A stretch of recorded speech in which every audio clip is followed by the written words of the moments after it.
Dahil para po sa akin, ang huling baraha po natin para gumanda yung Gilas. Bad Boys ng Gilas Pilipinas ay nagbabalik aksyon. Step back and kiss myself. Big time plays make big time plays. Ako pa mismo magsasabi, Mr. Al Francis Chua, ikaw ang pag-asa ng Philippine basketball.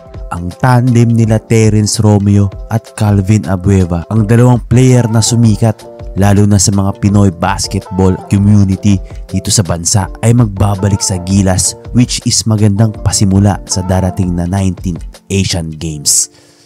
Iba ang aura nila sa mga practice session sa Gilas ngayon. Ay parang bumabalik ang memories kung gaano katindi ang backcourt duo nila noon sa mga nagdaang mga tournaments.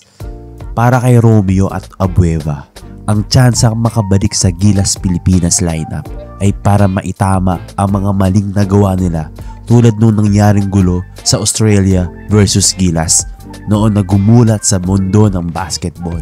Pero ngayong nakabalik na sila sa Gilas ay todo ang pagkatuwa ng mga Pinoy fans dahil alam naman nila lahat kung ano ang kayang ibigay ng isang Terence Romeo at Calvin Abueva. Si Romeo at Abueva ay mas nakilala sa pagiging matapang at buo ang loob pagdating sa loob ng court.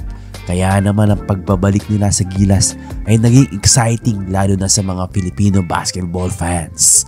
Naniniwala si Coach Tim Cone na si Terence Romeo ay hindi lang malupit pagdating sa scoring, pero na-develop na din niya ang kanyang defensive skills. Kaya isa to sa dahilan kung bakit gusto niya ito makabalik sa team. Si Romeo ay kayang umiscore sa mga crucial points kapag ang Gilas ay medyo dehado sa sitwasyon. At ngayon kaya na din niya makapag-stop ng kabantayan niya from scoring.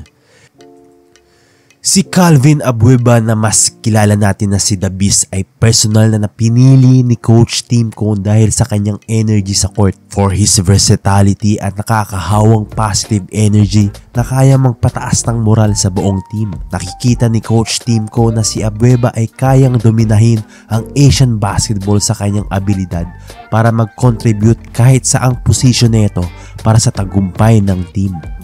Ang makikitang Calvin Abueva sa Gilas Pilipinas para sa 19 Asian Games ay ang kanyang pagiging disiplinado at maturity as a player. Kaya naman nag-commit na agad siya para sa Gilas para mapatunayan na nag-iba na siya para na din sa personal growth ni Abueva. Dagdag para mas lalong kaabang-abang ang Gilas Pilipinas ay may dalawang naturalized players, si Justin Brownlee at Angelo Kwame, na dagdag strength para sa chance sa competition. This star-studded lineup ng Gilas ay makakalaban nila ang bansang Bahrain, Thailand at Jordan na nasa Group C stage. Ang top 2 na teams ay mag-a-advance para sa knockout playoffs na gagawin sa Hangzhou, China.